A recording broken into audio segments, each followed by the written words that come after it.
Our world is made up of a variety of shapes.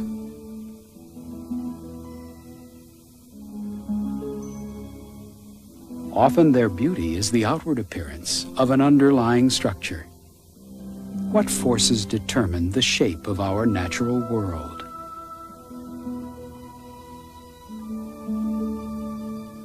This will be a journey amidst nature's diversity to discover a small vocabulary of forms that reveal the secret behind the shape of things.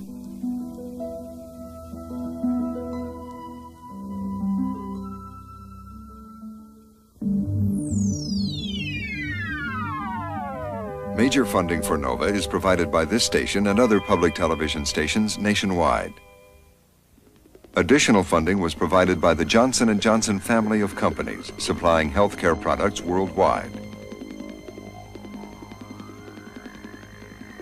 And Allied Corporation, an advanced technology company proud to support outstanding science programming on public television.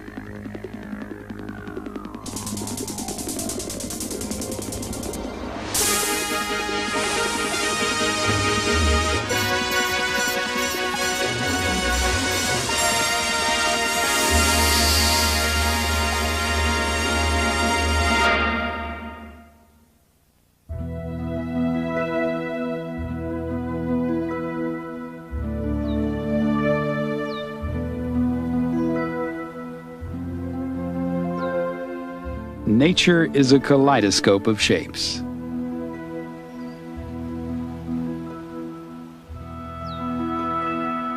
Some are made by animals like insects. Some are the growth forms of plants. And some, the patterns of crystals.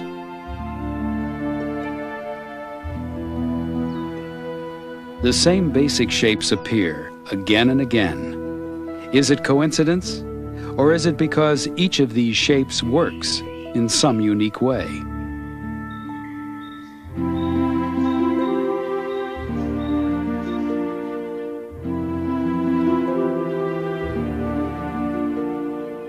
What do things that resemble each other really have in common? And how do they get their shapes?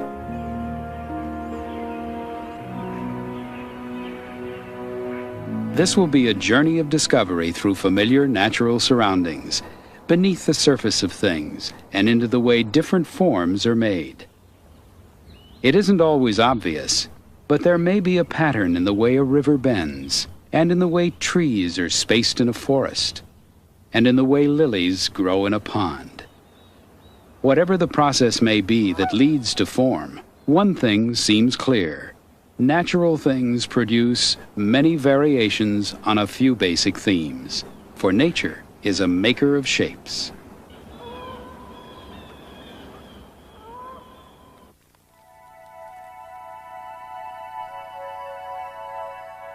At the submicroscopic level, there is an underlying order in the chemistry of the formation of these crystals. They have a rigid substructure determined by the way their atoms and molecules fit together. Just as the shapes of these crystals echo their internal structure, the shape of any natural thing depends on its composition and the forces acting upon it. The forms described by geometry and mathematics are not just abstract ideas. The sphere, the polygon, the spiral, the helix, the meander, and the branch are familiar throughout nature. Shapes like these are the signposts of order amid nature's abundant variety. Even within a drop of water, there is a teeming diversity of life. Microscopic living things inhabit a world as rich and varied as our own.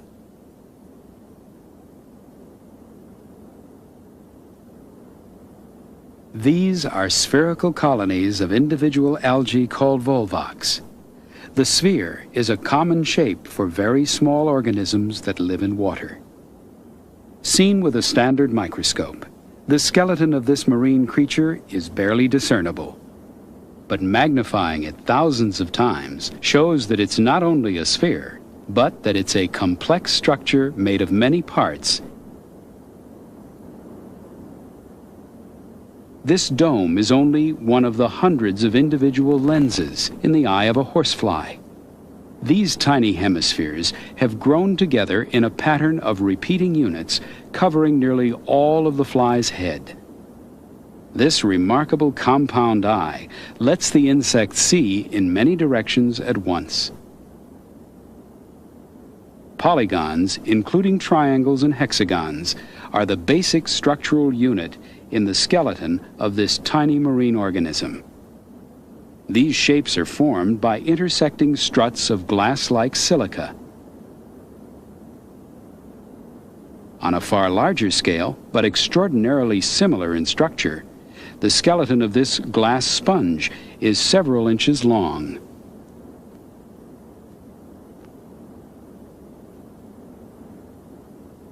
This spiral shell is only a tiny fraction of an inch across.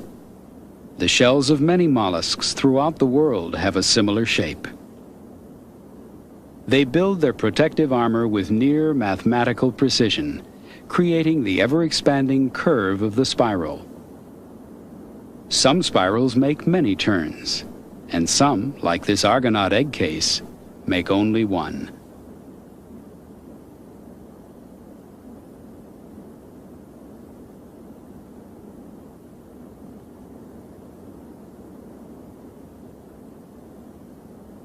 The tendril of this vine grows in the form of a helix. It developed these coils so that it could contract like a spring as a way of getting closer to a support structure. And the movement of these vines around a pole also creates a helix.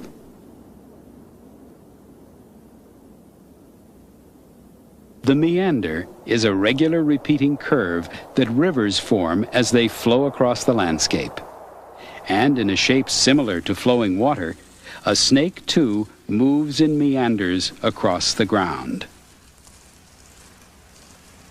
When a cabbage is sliced in half, the form that's revealed looks like a tree. This is only one example of the patterns made by branching systems. The feeding tentacles of a feather duster worm make a radiating pattern on the face of a coral reef. The 8 tentacles of the octopus also make a radiating pattern.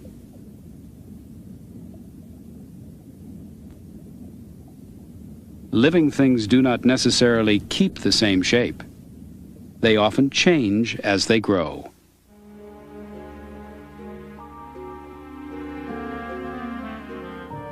These salamander eggs are spherical at first. But when cells grow and specialize as different parts of the body develop, the shape of the embryo starts to change.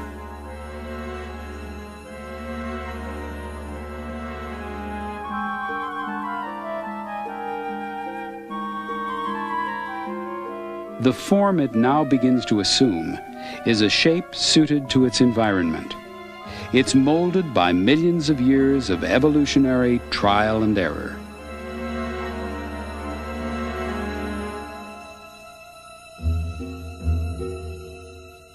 The same is true of plants. Their designs have evolved as workable solutions to the problems of gathering light and air and drawing water and nutrients from the ground. There is often a relationship between natural forms, their functions, and the materials they are made of. Environmental factors like gravity, light, and the weather can play a part in the development of natural shapes. A change of season has a noticeable effect. Birds move south.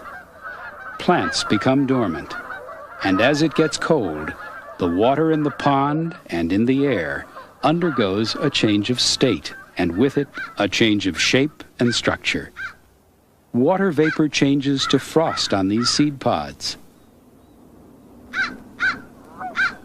the pond freezes over, and an icy frost forms on the branches of this pine tree. These small plates clinging to the pine needles are individual ice crystals.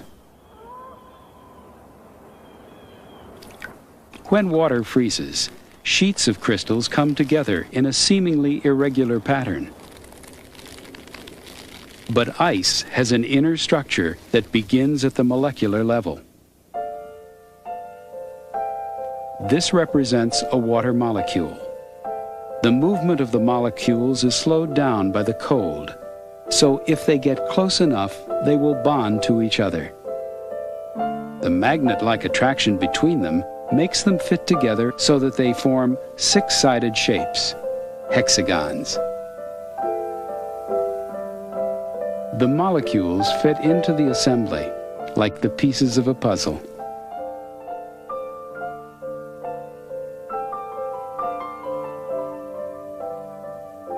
These molecules are a small part of a piece of ice. The structure they make is known as a crystalline lattice, a three-dimensional grid based on the location of molecules that makes a repeating pattern throughout the ice. When water freezes and millions of molecules combine, the hexagonal geometry is still there. Now visible to the eye, it is a reflection of its own molecular substructure. This crystal formation is a process of growth in which water becomes a solid under the influence of cold weather. The ice on the surface of this pond has the same crystalline structure as frost. The texture and clarity of ice are determined by subtle variations in factors like sunlight, air temperature, and humidity.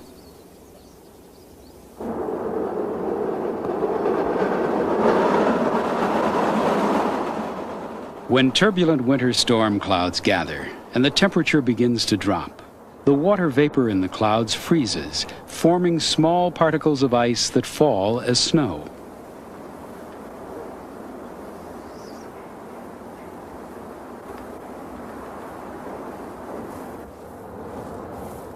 From winter blizzards comes one of the most delicate and beautiful of all natural structures, the snowflake. The snowflake is an ice crystal that forms the same way as the ice in frost or on the surface of the pond. Snowflakes come in many shapes, but if the structure of ice is always the same, how can there be such variety in snow? A snowflake is born when the moisture in a cloud forms as ice, often around tiny particles in the air like dust or salt.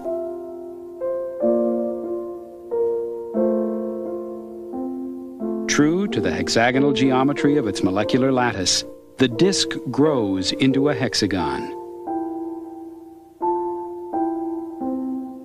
More ice forms at the 6 radiating points.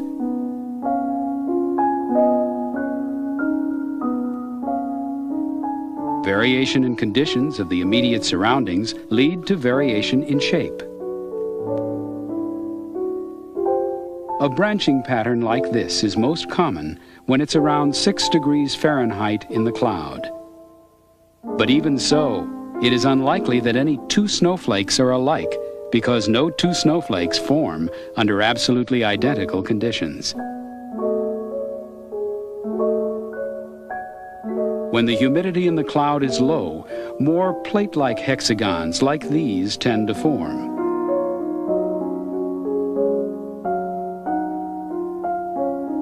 And the more ornate ones form only in a narrow temperature range and with higher humidity.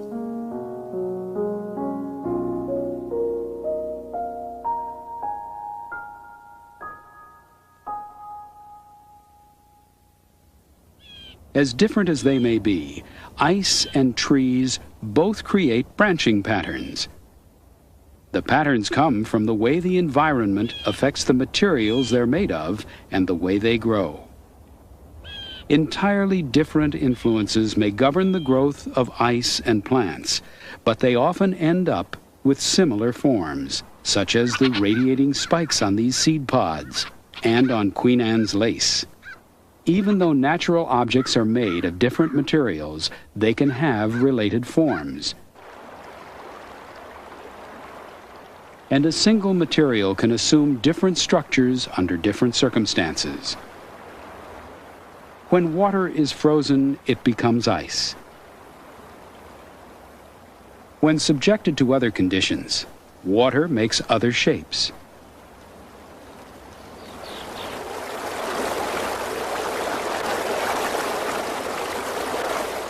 Running water is given no constant form by its internal structure. When it flows, it follows the contour of the stream's bottom and banks. It takes its shape from the conditions around it. The water pours smoothly over the fall.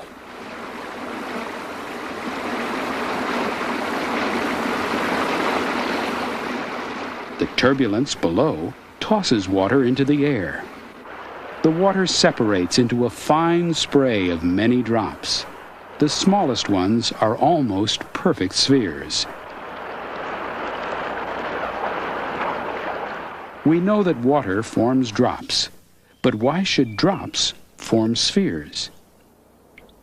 The surface of the water acts like a thin, elastic film. When this drop hits the water surface, a small crater forms. When the water rebounds to fill the crater, it surges upward, making a column. A bulb of water forms at the top of the column with a narrow neck below it. Its momentum carries it upward while the rest of the small column falls back and a drop breaks free.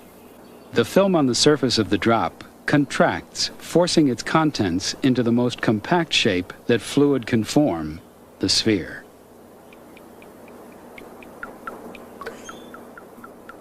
The surface film that makes a sphere of a drop of water acts like the film of soap that makes a sphere of a soap bubble.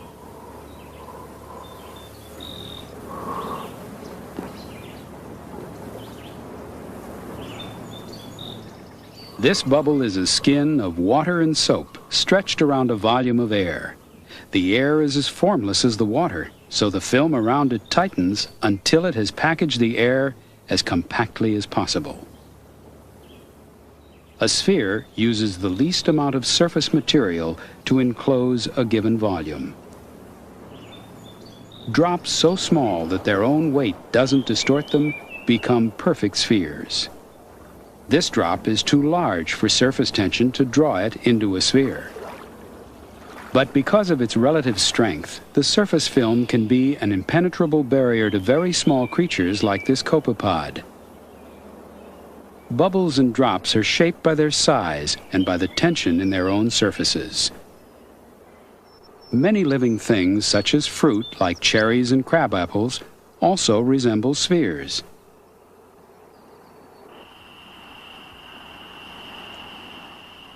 These fruits are not formed by the same process as water drops and soap bubbles.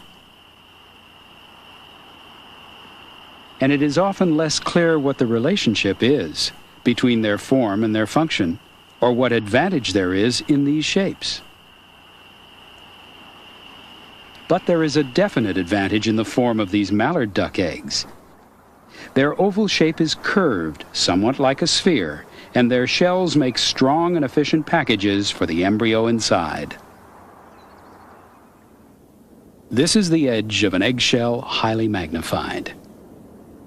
It's made of these bullet-shaped calcite crystals with rounded points at the lower ends. Eggshells are not as fragile as they seem. They are strong from the outside and weak only from the inside. Like the stones in an arch, the individual calcite crystals are packed tightly together. The shell is only 17 1/1000ths of an inch thick.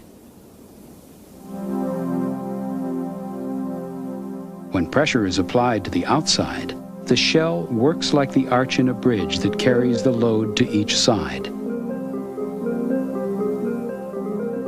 And like the stones in a structural arch, the greater the pressure on the crystals, the tighter they get.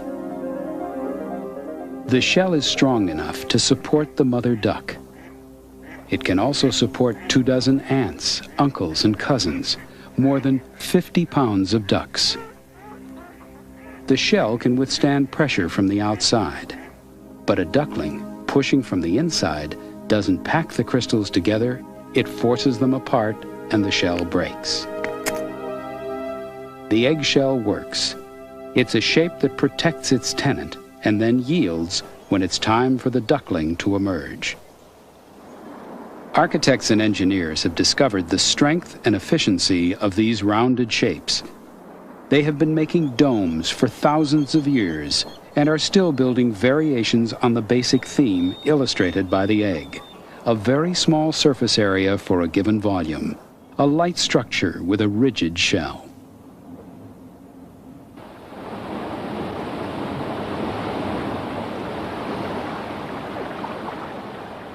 As water flows over this fall, it carries some air with it into the stream below.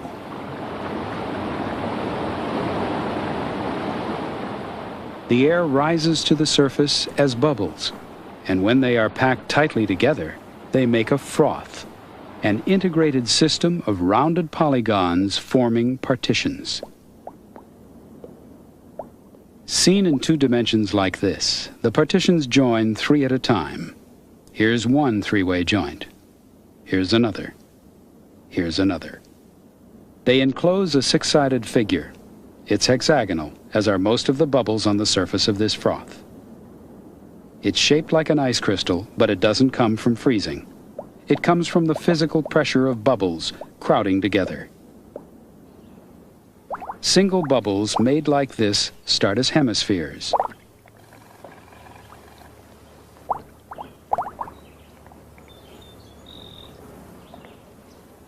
When the 2 of them touch, they form a common wall. A 3rd one makes a shared 3-way partition.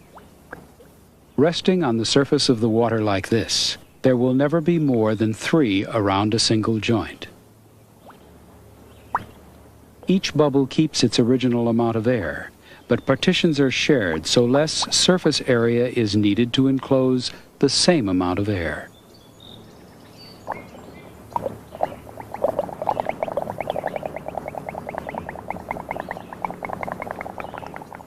Efficient systems of partitions are used to advantage by living things too. Wasps and bees build nests with hexagonal cells. Less material means less work, less investment of energy per cell, and more cells in which to lay eggs.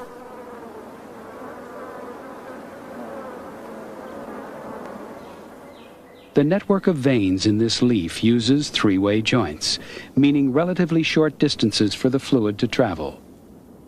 And this common freshwater algae is a web of individual cells joined 3 at a time.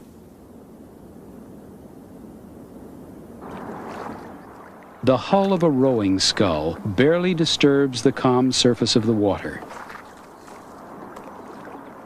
But the turbulence caused by the oars makes another basic shape. When an oar pushes against the water, it makes a spiral whirlpool, a column of water spinning faster in the center than the outside. It's the difference in the speed of growth which shapes this ram's horn, but in this case it grows faster on the outside of the curve and is forced into a spiral. The shell of this ordinary pond snail grows in a spiral, as does the shell of the chambered nautilus. It belongs to a group of mollusks that have inhabited tropical oceans for hundreds of millions of years. The chambered nautilus moves by jet propulsion like its distant relatives, the octopus and the squid. The shell of the nautilus is a spiral of mathematical precision.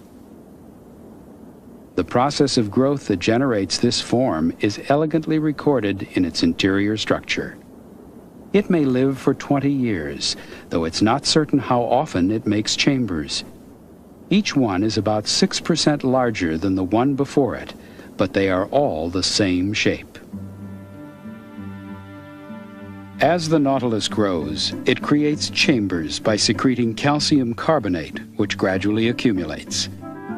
The nautilus is the mold for its own shell. As the animal grows, its shell grows with it. Spirals are also a common pattern of growth in plants. It's found in the way both leaves and flowers grow. Each division in the face of this sunflower is a single, very small blossom called a floret, and they pack together in an orderly array. They create a pattern of rows spiraling out from the center. While the bud is still closed, almost microscopic florets grow out of the center one after the other.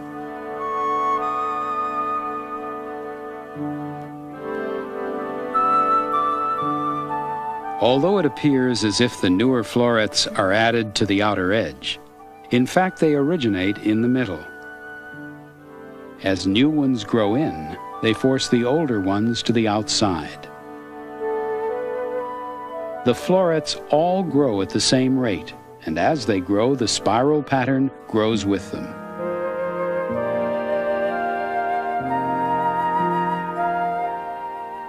It might seem that the florets grow along a spiral track, but each one is forced out from the center in a straight line as the head of the flower gets bigger.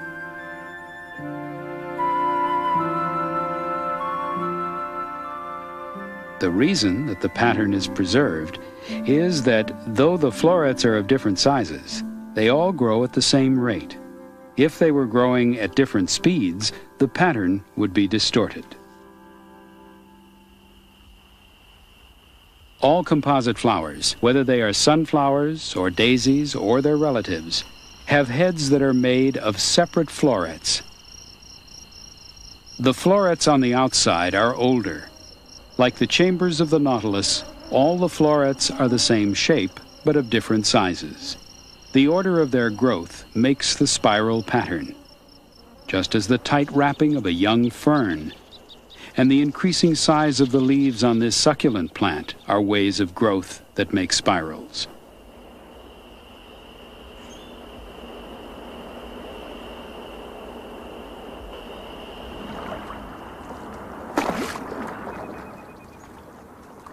The oars of the rowing scull make another shape that is closely related to the two-dimensional flat spiral seen on the surface of the water.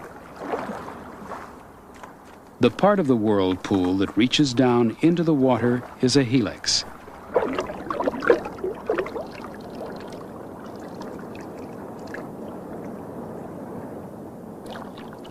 The vortex is a three-dimensional structure that twists like the rows of scales on this pine cone.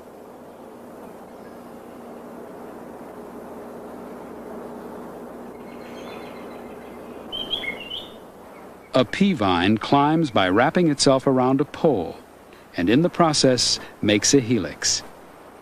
When the vine reaches out with its tendril and encounters a support, it encircles it, then modifies the winding motion to make helical coils, pulling itself closer to the pole.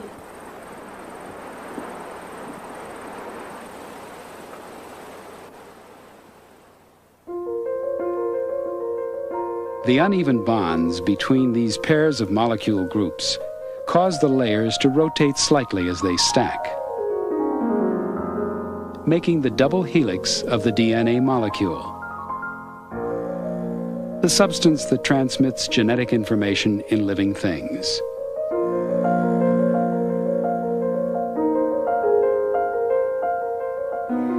Each coil is a backbone of sugar and phosphate molecules. The information-bearing nucleotides are protected within the coils.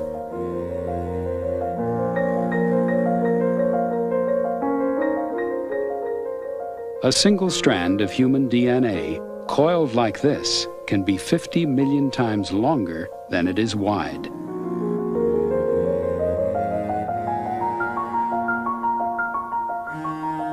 The continuous coiling of the helix relates it to another form commonly found in nature, the meander. A river loops across the landscape according to a predictable pattern of smooth elliptical meanders, shapes created by the force of flowing water. These curves are made by the way the river erodes its own banks. The water flows faster on the outside of the bends, slower on the inside. A cross-section through the river shows the action of the water. Where it's faster, erosion is greater, so it's deeper on the outside of the bend to the left. Shallow and slower on the inside to the right, so sediment is deposited there. On the outside, erosion eats the land away. On the inside, land is built up. This makes the riverbed change course over time. Rivers seldom flow in a straight line for more than 10 times their width. Instead, they automatically make patterns which approach uniform curvature. Water flowing across a car windshield will do the same thing, but for a different reason. When the speed and the volume of this water flow are reduced, it begins to oscillate as the flow becomes faster on one side than the other, creating a meander. Water flowing across a beach at low tide forms many meandering patterns. And so do the linear ridges in this glacier, slowly moving below Alaska's Mount McKinley.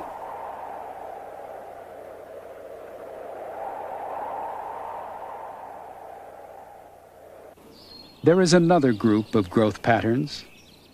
It is in the way the branches grow from a tree.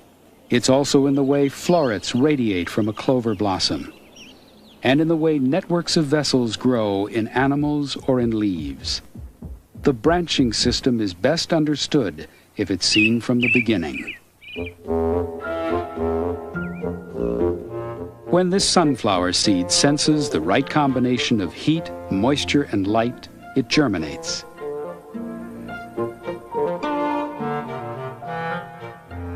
When plants grow, they show the development of a simple branching system. First, the roots.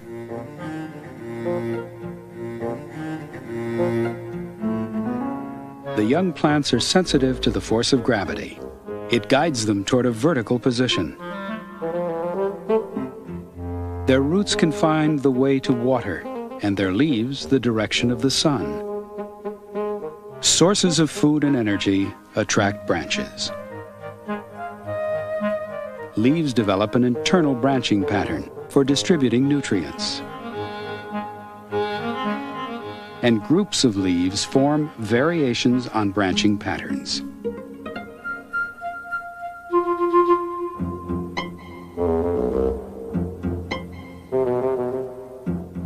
Flowers make radiating patterns as they reach out to attract pollinating insects. As a plant gets bigger, it continues to do what it did as a seedling. It grows branches. A mature tree is a work of natural architecture and engineering.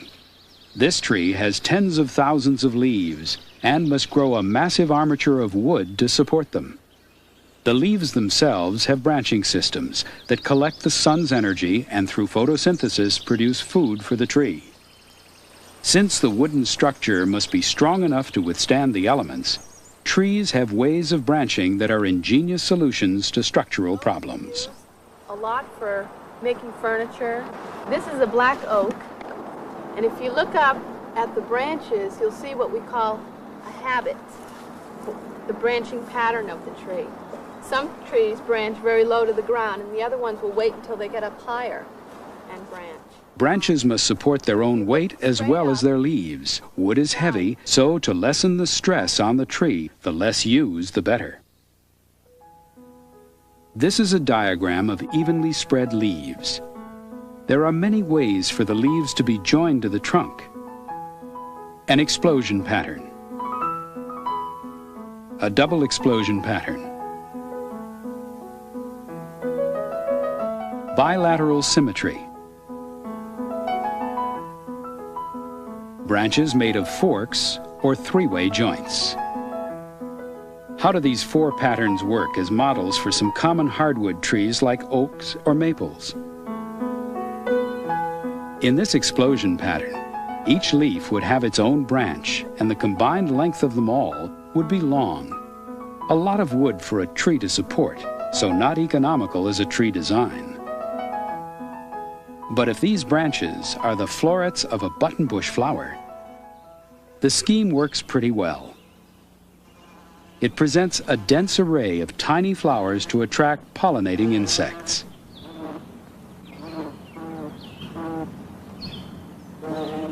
For clover, it's a way of attracting attention.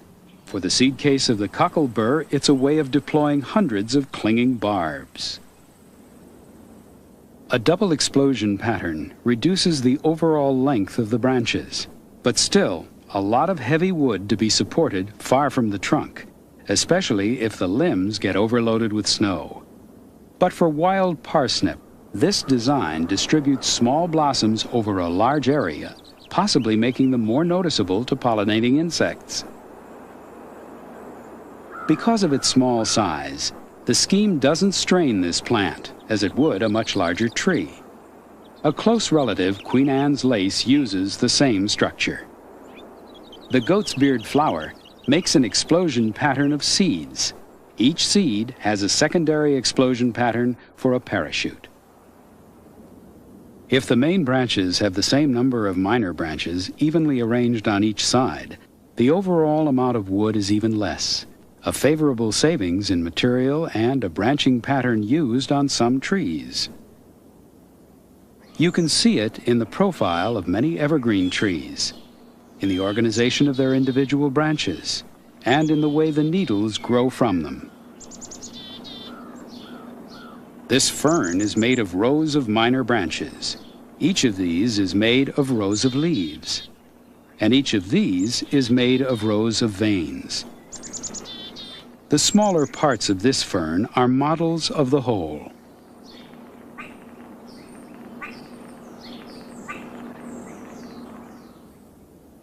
In this branching pattern, each limb is made of forks, linked three-way joints.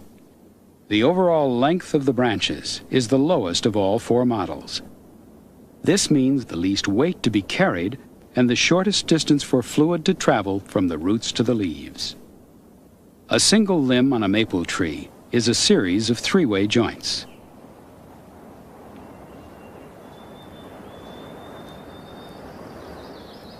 A branching system using this pattern is common to many of the hardwood trees of North America. This tree grows in a pattern with the shortest root between the main trunk and each leaf, and it uses the least amount of wood. It's an economical structure, and it withstands both gravity and the climate. Like all things in nature, there is room for variety. Not all trees appear to use the same structure.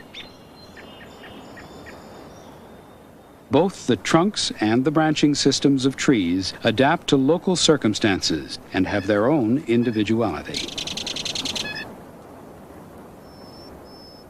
The branching structure of a tree like this maple is dedicated to the support of leaves and to the movement of fluid between them and the rest of the tree.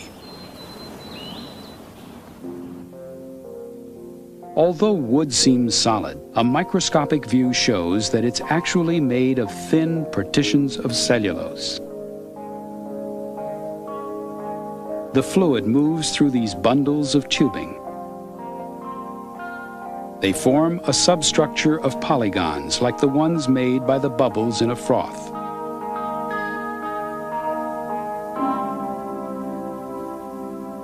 The walls of some of the tubing are reinforced against collapse with helixes 1/100th of a millimeter in diameter.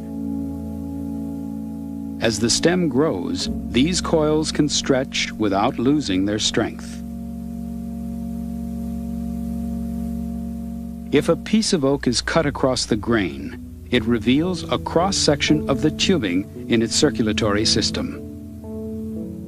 As these vessels stiffen, they contribute to the support of the tree. Form and function is integrated. A single shape is both plumbing and structure.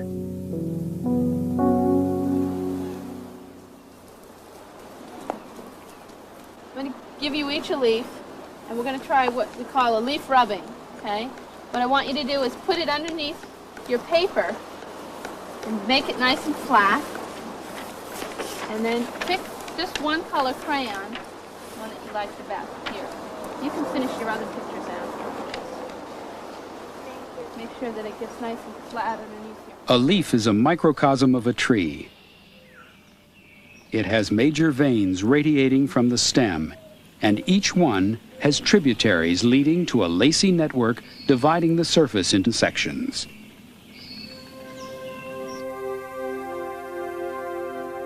These flat areas surrounded by veins contain the final destination of the fluid. Moisture absorbed by the roots is given off through these microscopic openings called stomata. It's the last stop in the branching structure of the tree. The large veins in a leaf are not only for the movement of fluids, they are structural as well, helping to stiffen and spread the leaf flat to expose the surface to the sun.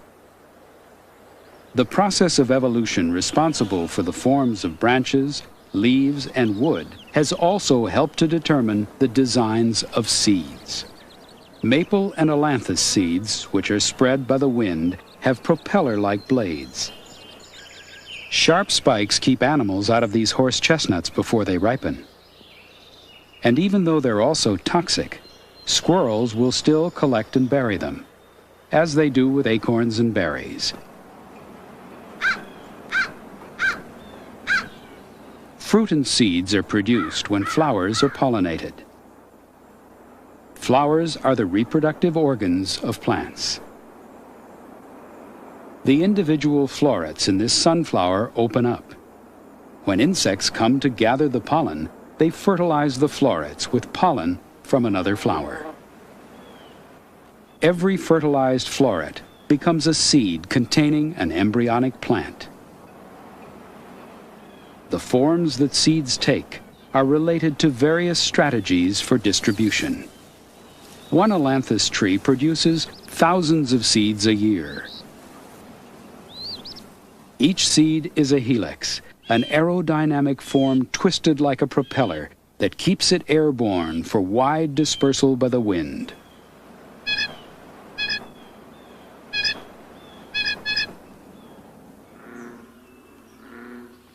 Late in the summer, the lotus lilies in this pond produce their extravagant blossoms.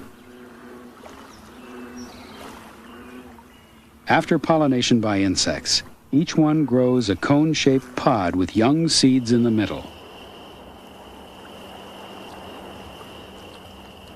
When the seeds ripen, they become loose in the pod. Eventually, it falls into the water and floats. It drifts upside down, and as it softens, the seeds fall out one by one.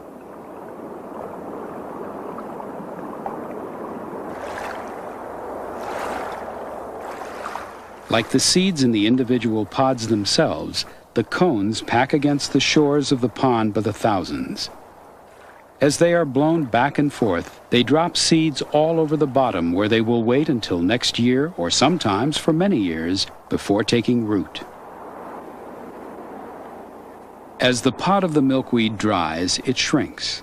The case splits and reveals a tight package of seeds inside. Each one is a tiny explosion pattern that makes a parachute so it will travel farther with the wind. The dispersal of some seeds depends on the warmth of spring. The seeds of the dogbane bush absorb moisture and heat, and the contents expand, splitting the seed case. Many plants distribute their seeds as widely as possible. This way, a plant won't have to compete with its own offspring. Each of these seeds has its own parachute, and the wind does the rest. Living things are layers of patterns. A dandelion's seeds make an explosion pattern. The seeds were attached to an egg-like stub. It's divided by a spiraling pattern of cells meeting 3 at a time, making 3-way joints. In the center of each cell, a tiny stalk that broke when the seed blew away.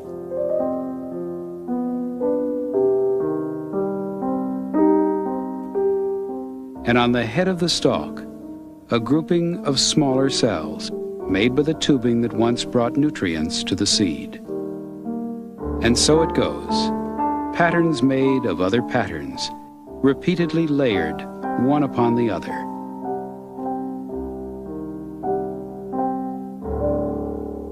Behind the complexity of an organism like this plant, there are many basic shapes. Just as a plant can be seen as a composite of different forms, so can an animal. The antlers of the moose are huge branches, sometimes 6 feet across. The horns of an Alaskan doll ram are spirals.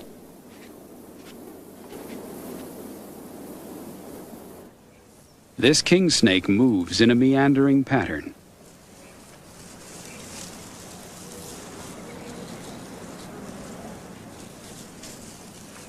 And so does the moray eel of a Caribbean coral reef.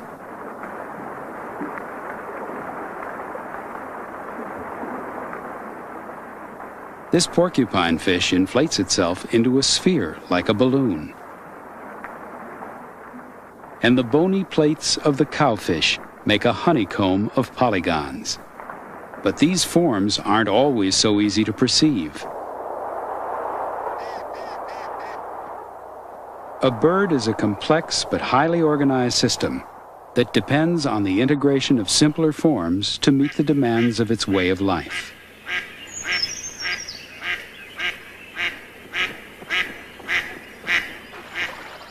Each of its feathers and the internal structure of its bones is based on fundamental patterns, just like its egg.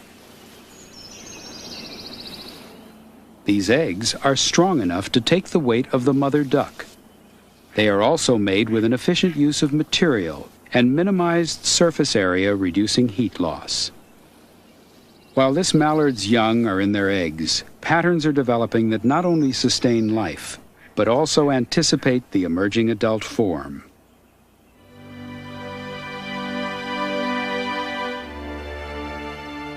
Within days, cells specialize and coalesce into a nervous system and a spinal column. The living thing is beginning to take shape.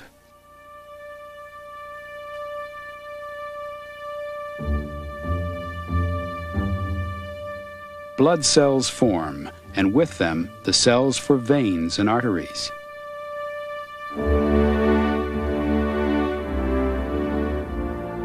Together, they make a river of their own, like a tree, a limb, a leaf, a branching pattern for moving the raw materials for growth.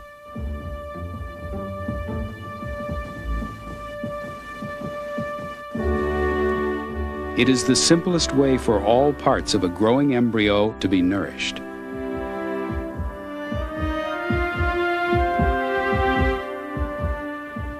This tiny heart drives a system of distribution, and a pattern emerges.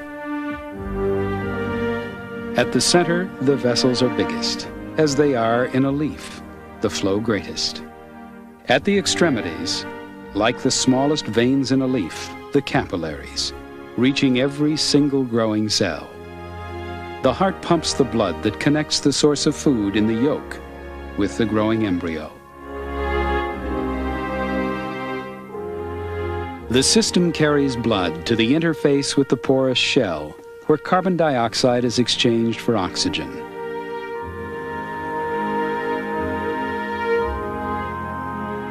The yolk has all the raw material from which the embryo will construct itself.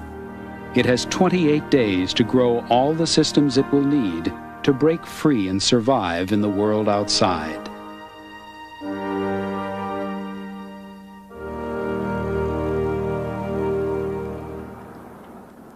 The shell breaks easily when pushed from the inside. Weak as it is, the duckling breaks out.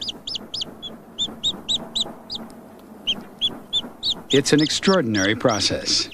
The bird grew from a single spherical cell into a complex body that includes a beak, webbed feet, bones, and feathers. Each of these will soon toughen into the specialized features that suit ducks so well to their environment.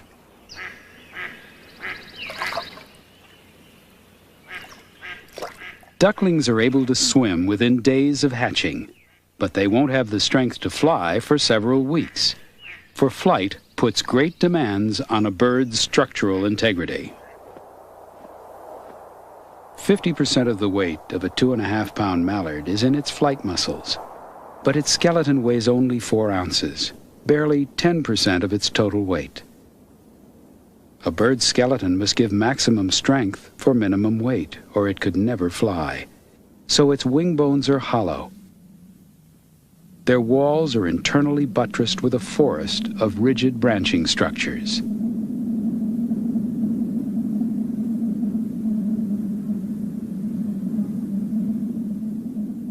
A unique item of bird design is the feather. Hair, scales, plates, and shells can be found on many animals, but only birds have feathers. A feather is a branching structure. Each branch is zippered to its neighbor by smaller branches, making feathers air-resistant and self-mending, qualities essential for flight. Flight feathers are smooth, but some decorative feathers have a microscopic fringe on each branch. On this surface, much too small to see here, there is a regular grid that reflects light of only one wavelength. It's a submicroscopic structure that creates color like this brilliant iridescent green. These feathers grow on the heads and necks of male mallards. The duck's breast feathers and the down feathers beneath them make a warm and waterproof hull.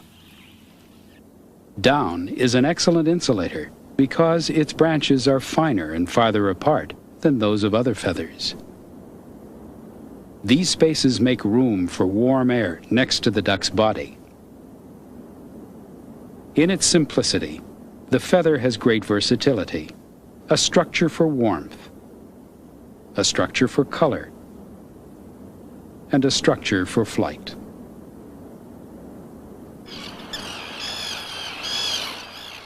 The entire bird represents efficiency of form.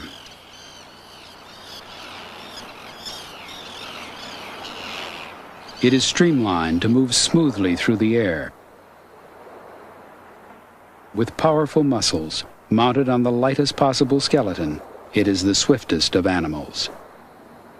All aspects of bird design, its eggs, its skeleton, its feathers, combine in a whole that is greater than the sum of its parts. Throughout nature, basic shapes are shared by natural objects and organisms as diverse as feathers and trees, snails and sunflowers, honeycombs and snowflakes. Form comes from growth or from the way forces affect materials. Shapes are influenced by factors ranging in scale from the molecular to the environmental. The wind, the weather, and even the force of gravity are a few of the conditions imposed on shapes of all sizes.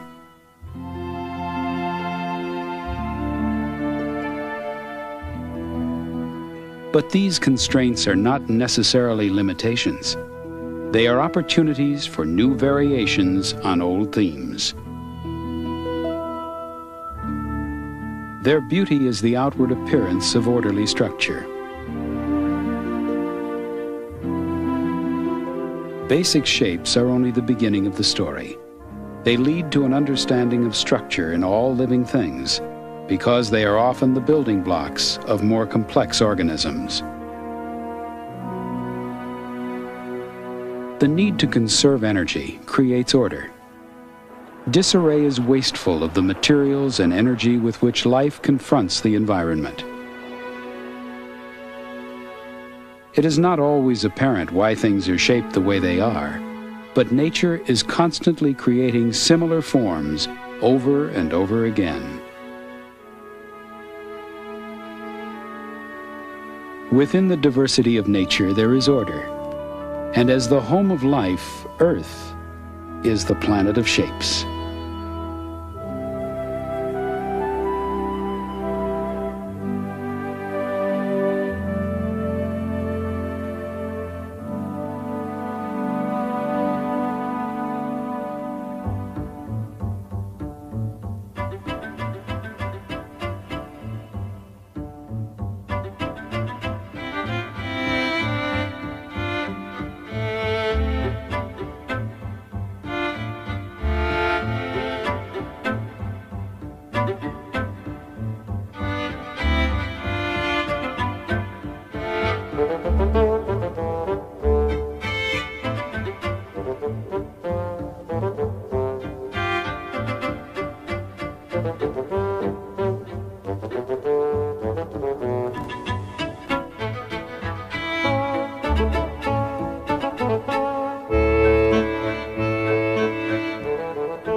For a transcript of this program, send $4 to Nova, Box 322, Boston, Massachusetts, 02134.